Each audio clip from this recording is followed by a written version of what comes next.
Mesdames, Messieurs, c'est un plaisir renouvelé de vous retrouver ce jour pour une nouvelle sortie du point de l'économie. Parlons de cacao et du café à l'ouverture de cette session pour dire que le Cameroun a décidé de fusionner le Festi Cacao et le Festi Coffee en un seul festival.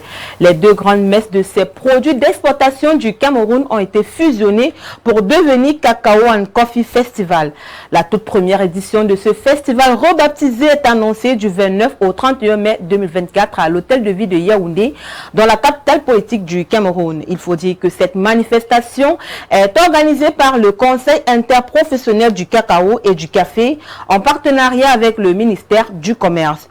Cacao and Coffee Festival s'articulera autour du thème « Valorisons le cacao et le café de nos terroirs ». Le festival sera ponctué par des séances de formation, des échanges entre experts des deux filières et une exposition.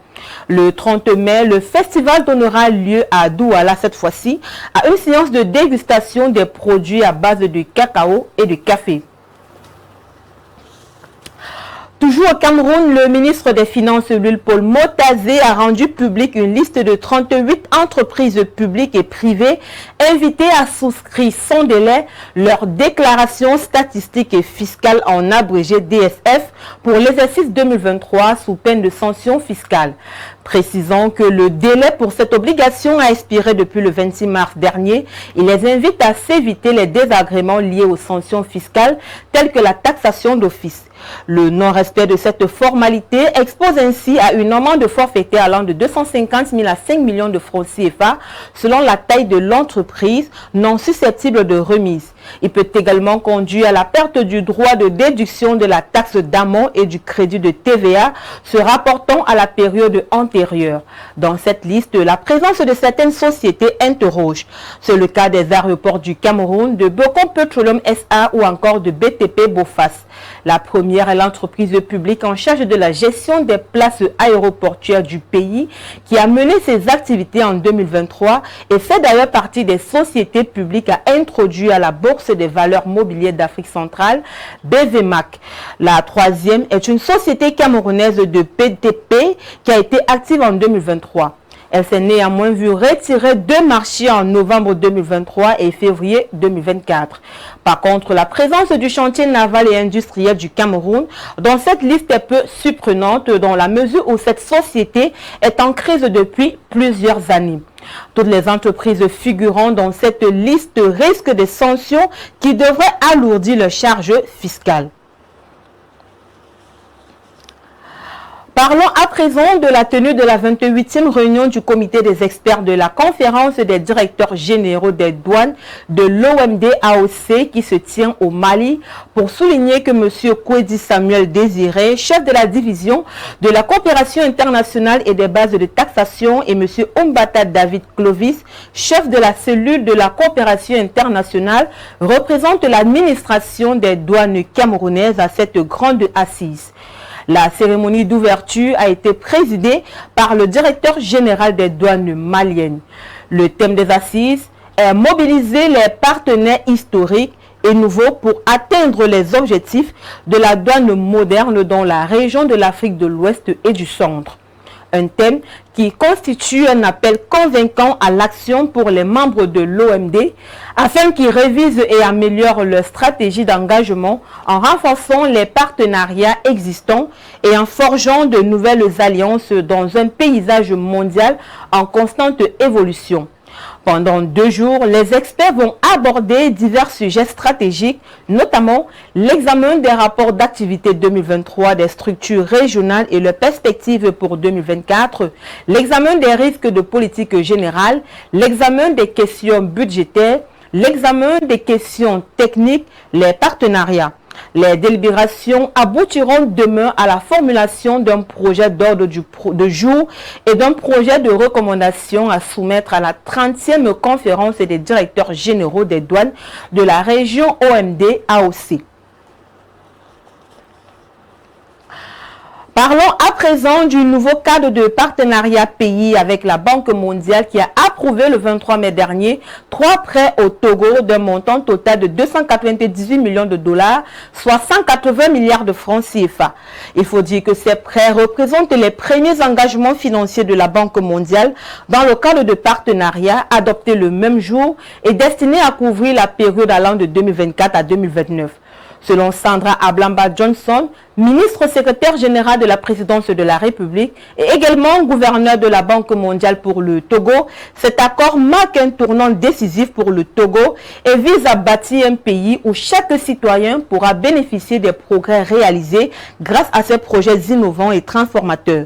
Concrètement, le premier prêt record pour le Togo couvre le projet de développement inclusif par l'accès à l'électricité qui bénéficiera d'une enveloppe de 200 millions de dollars, soit 121 milliards de francs CFA, avec pour objectif d'améliorer l'offre de l'électricité.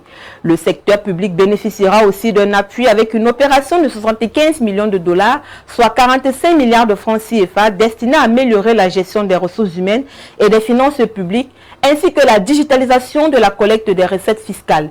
Les administrateurs de la banque ont également donné leur feu vert pour un financement additionnel de 23 millions de dollars, soit 14 milliards de francs CFA, destiné au projet de cohésion sociale des régions du nord du golfe de Guinée, qui devrait soutenir davantage les réfugiés et les communautés d'accueil dans la partie nord du pays. Parallèlement, l'institution de Bretton Woods a autorisé l'accès du Togo à une fenêtre de financement pour la prévention et la résilience, ce dispositif qui devrait permettre au pays d'accéder à des fonds dédiés spécifiquement à la prévention des crises et au renforcement de la capacité du pays à gérer ces situations. Et le montant mis en jeu de ce côté est de 315 millions de dollars, soit 290 milliards de francs CFA. Parlons de campagne cotonnière avec le Burkina Faso qui maintient le prix du kilogramme de coton premier choix à 325 francs durant la campagne 2024-2025. Ce tarif identique à celui de l'exercice précédent a été annoncé le 24 mai dernier par l'Association interprofessionnelle du coton du Burkina Faso. Selon l'organisation, les sacs de 50 kg d'engrais azotés urée et d'engrais composés devraient respectivement coûter 27 000 francs CFA et 25 000 francs CFA durant la nouvelle campagne. Rappelons que la filière compte produire 598 250 tonnes de coton en 2024-2025, soit 55% de plus un an plus tôt. Au Ghana, le Conseil du Cacao Cocoa Board compte emprunter d'ici septembre prochain 1,5 milliard de dollars pour financer ses achats de cacao auprès des producteurs durant la campagne 2024-2025.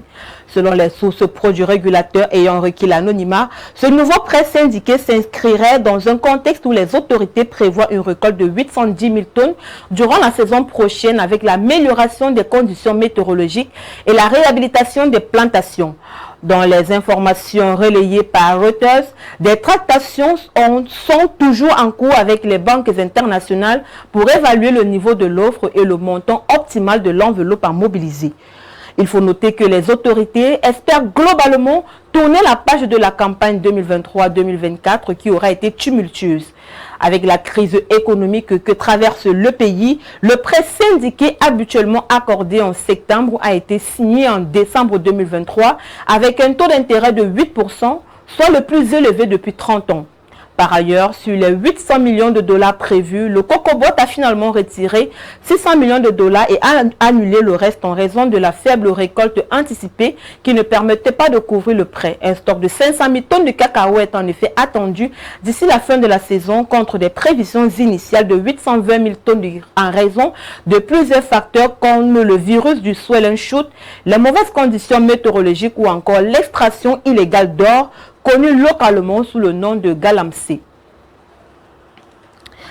Mesdames, Messieurs, c'est ici que se referme cette édition du Point de l'économie. Merci de l'avoir suivi. Les programmes sont en continu sur nos différents supports numériques.